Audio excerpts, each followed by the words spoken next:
Do it. Hey, True Believers, England Teen here with another episode of History of Comics. We are going to be taking another look at Canadian superheroes. This is the second part. Now, I did do this before, and it should be popping up anywhere around here about this time, or it's going to be at the end of the video, so make sure you stick around for that. And we're going to be talking about some superheroes, not from American comic books, but from our great neighbors to the north.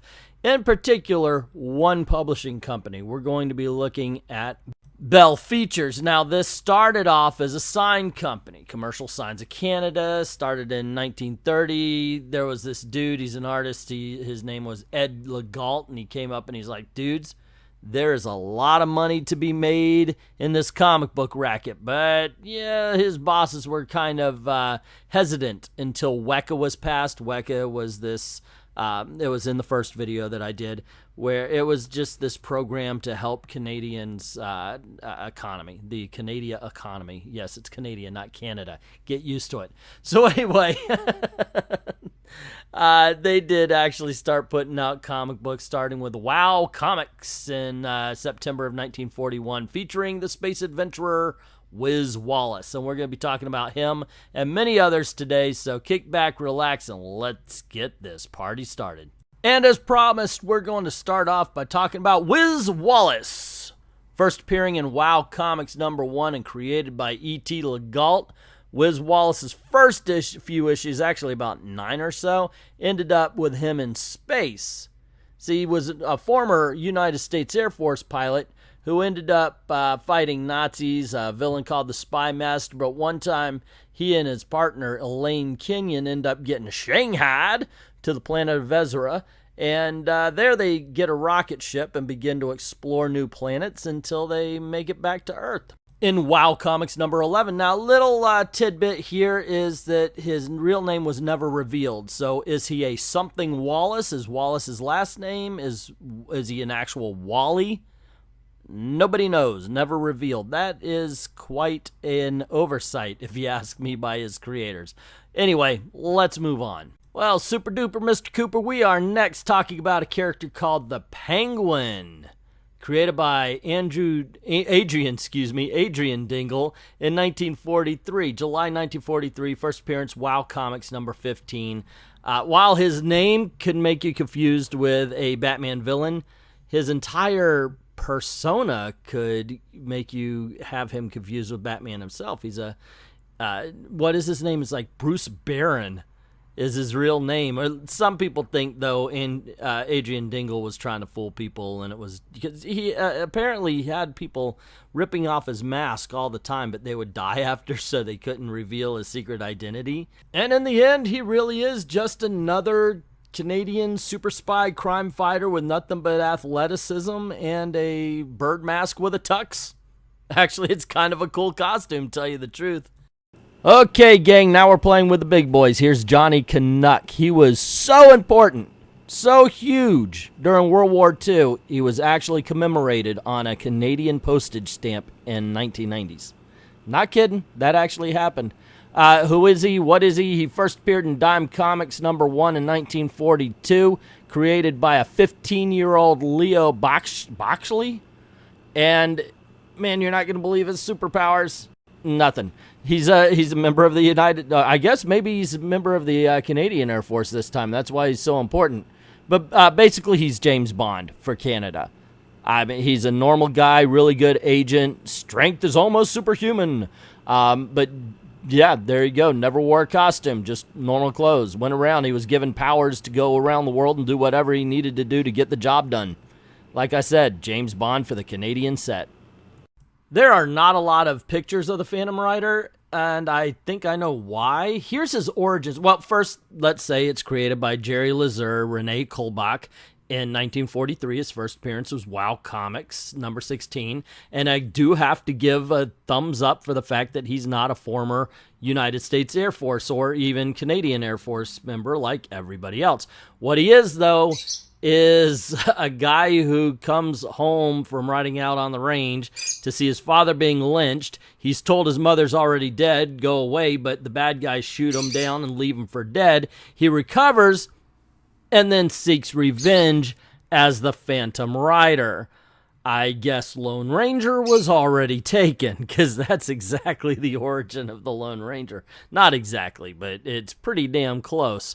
Anyway, there you go, gang. You know what? One begets the other.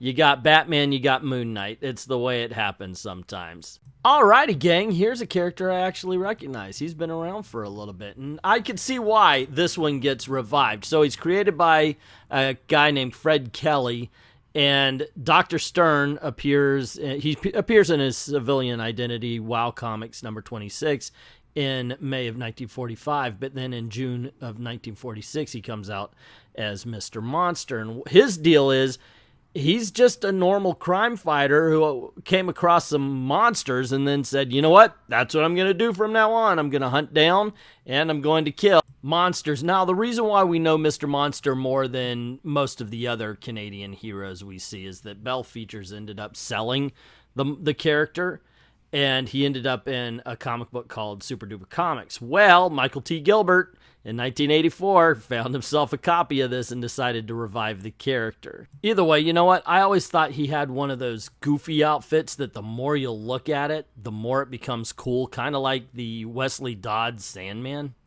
Speed Savage, a hero that has nothing to do with super speed, teamed up with Captain Wonder in Triumph Comics number 18, but he was created in 1944 in Triumph Comics number 7. Originally going by the White Mask, but he looked a little bit too much like a hero called Black Raven, so they changed his costume and just went by his nickname, which was Speed Savage, an athlete, criminologist, private detective that uses those powers to fight crime. I can't imagine. I mean, not really anything standing out here. Even the costume looks kind of meh to me. The only thing that he's got here is that at one point in time, in all honesty, he looked more like the Shadow than anybody else. Next up, we have the Wing. This young lady, her name is Trixie Rogers, and she's a writer, she's a cartoonist. Of course, it's wartime, so she works in a factory. A little diverse in her employment there. But she has this cape, which allows her to fly, and she uses that for all of her superheroics. At one point in time, she even saves another hero named Nitro. That happened in Joke Comics number 17. She first appears in Joke Comics number 4, created by John G. Hilkert, which I notice I'm not seeing the same names going back and forth. So, yeah, a little diverse crowd there.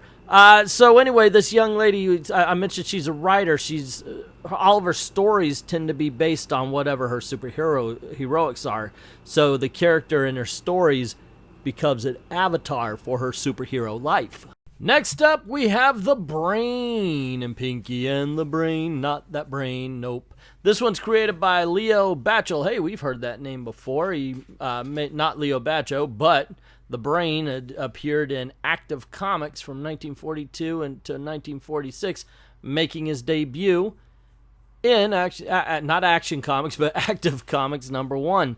Actually has superpowers this time around. Super strength, flight. Also, by going into a trance, he can see what's happening far away. I guess that's kind of like, what, astral projection or something like that?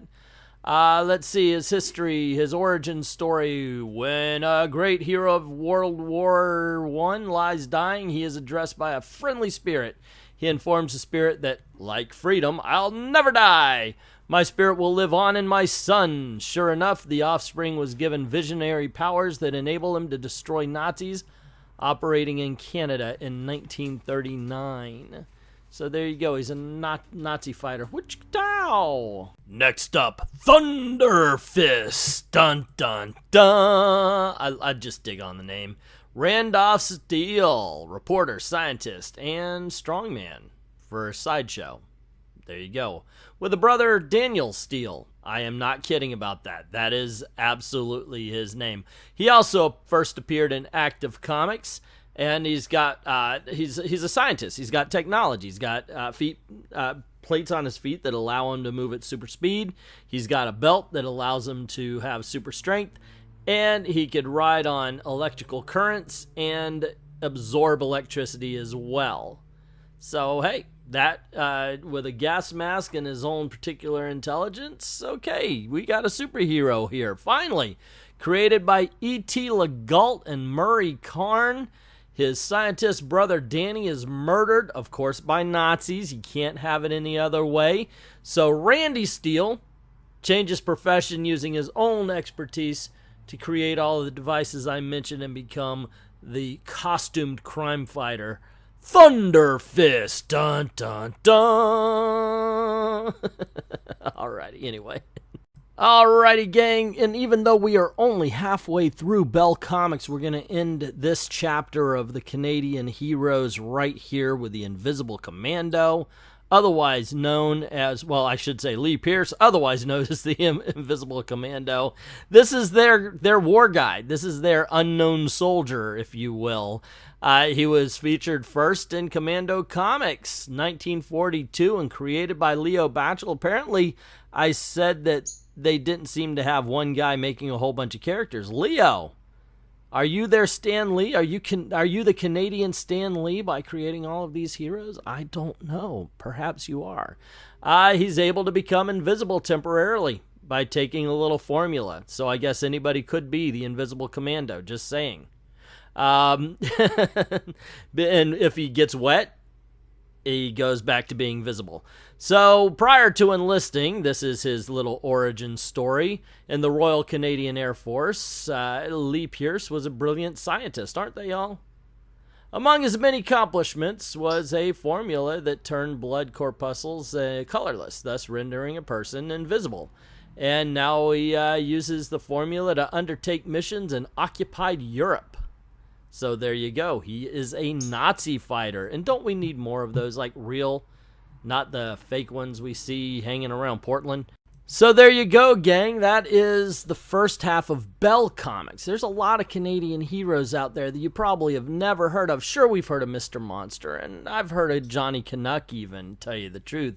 But there are quite a few here. Oh, and yes, of course, the Penguin. But, dude, seriously, there's so many more. We're going to get to Bell Comics again soon, and then we're going to move on to other stuff. But it's a lot of fun looking these things up and finding out that they're not exactly a diverse bunch of characters. I'm not talking about racial. I'm talking about they're just, he's very athletic. Yeah, well, very athletic, can't jump into a car. And by the way, it looks like the Penguin's missing that one. I'm glad to see there are actually some superpowered heroes like the Commando here and Wing. So at least they're not left out in the cold. I guess you got to throw in Thunderfist if you want the Canadian Justice League. Or JSA, it would be at this time. It is the Golden Age, by the way. There you go. Whiz Wallace could be their Batman. Anyway, gang, but that's just my opinion. What is yours? Let me know in the comments below. Don't forget to click like, share, subscribe, and ring that notification if you haven't done it already. And watch one of these videos that just popped up. You may enjoy that as well. If you do like the content, please go on over to Patreon, to Ko-Fi, or even to members only over at I Love Comics. Drop $1 in the till and helps keep the lights on over here. Thank everybody who's already done that. To everyone, all of the true believers, thank you very, very much for watching.